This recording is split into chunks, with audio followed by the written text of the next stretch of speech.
What's up, YouTube? Trying to make a little video. Gonna take this on a drive, talk to you guys about a few things. Get my seatbelt on. A little bit of a rant. I want to know what you guys think about shop owners, service managers, service writers, or diagnosing, or whatever you want to call it. I guess diagnosing cars over the phone or out in the parking lot. I wanted to know what you guys think about that. I think it's a terrible thing for our industry because it does a disservice to professionals who are trying to make a living doing diagnosis. When the service manager or shop owner or service writer or anyone goes out and diagnoses a vehicle in the parking lot or tells someone what they think is wrong with it over the phone,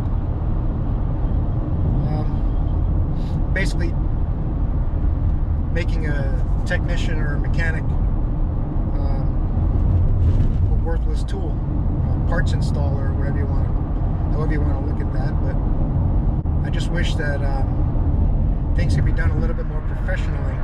I mean, imagine if a patient called the doctor's office and asked the receptionist or a nurse, anyone besides a doctor, ask him what was going, told him the symptoms, told him what was going on, and that person on the phone gave him a diagnosis over the phone and told him what they probably needed to do.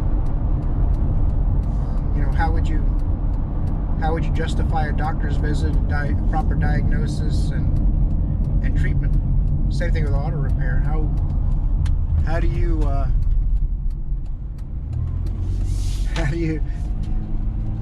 you run a business when people can tell someone what's wrong over the phone and give them an estimate? Like just recently, today, 2017 Hyundai Elantra, they wrote up an estimate for $2,100 for an AC evaporator repair.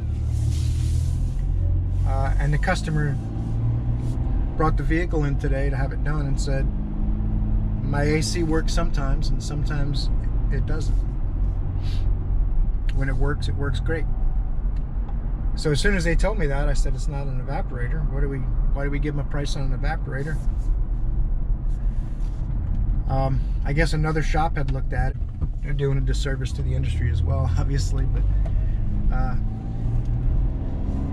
the vehicle probably has a bad evaporator temp sensor or a pressure transducer or something like that, cutting out a signal to the compressor intermittently and making it so the AC doesn't run. Because I checked the system full of Freon, evacuate and recharge, just to make sure it had the correct amount of refrigerant in it, which it did. It was 36 degrees, ice cold. Now we're going through a series of road tests trying to get it to reproduce the problem. Apparently it's very intermittent. But my point being, selling a $2,100 job when no professional mechanic that knows what they're doing has evaluated the symptoms and the system and done a thorough diagnosis on the car. So in our industry, we need to get service advisors, service managers, and shop owners to stop diagnosing cars out in the parking lot and over the phone and writing up estimates. So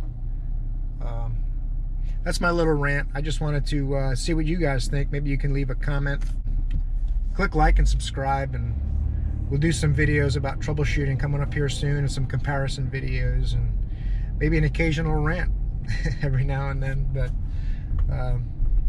I just like to do things to make our industry better. I've been a master mechanic for 25 years and been a mechanic since 1981. So basically 40 years now. So it just seems like things in this industry are never getting better and not done very professionally. And we have a lot of people in this business have a bad reputation because of it. So let's see if we can make things a little better. That's all.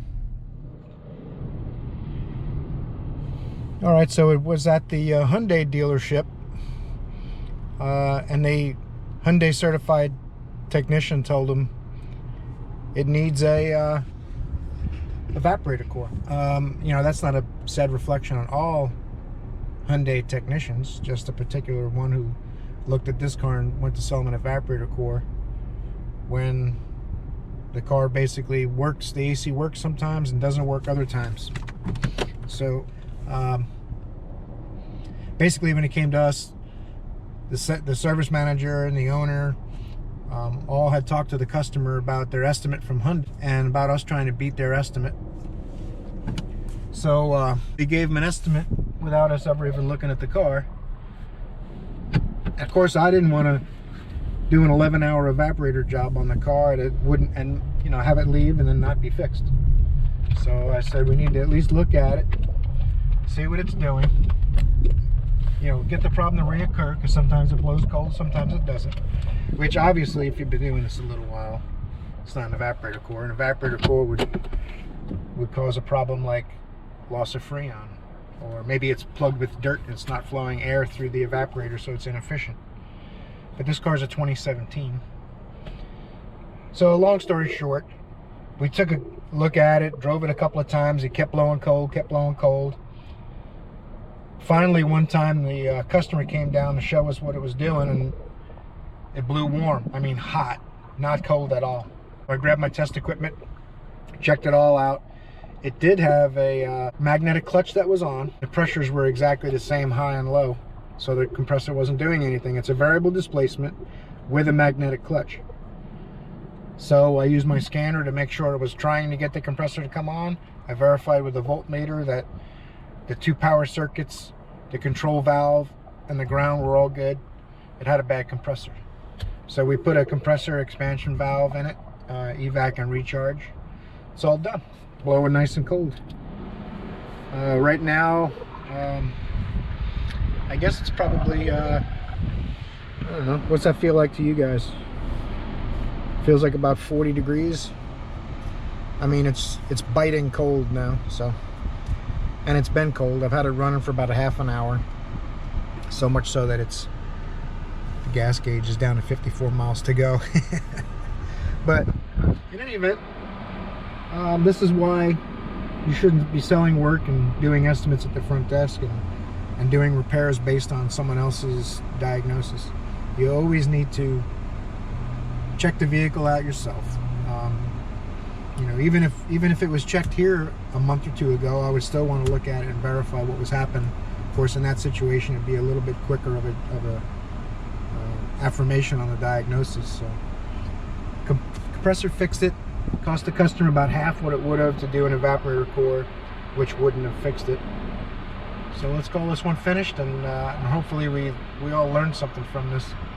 Hopefully some service managers and shop owners will watch. And of course, everyone knows this. It's not new information, but I think everyone tries to make money and puts that ahead of doing what's right by the customer, and the money takes care of itself. You diagnose the car, you fix the car correctly, you're going to make money. If you just put making money as your priority, you're going to end up with a lot of headaches and probably making less money in the long run. So, well, thanks for watching this video. Remember to click like and subscribe. Take a look in the description. I'm going to put some affiliate links in there, some of the test equipment I used on this car. If you guys are interested in helping out the channel, I'd appreciate it. Using those links will help a lot. It won't cost you anything extra. So we'll see you in the next video. Thanks.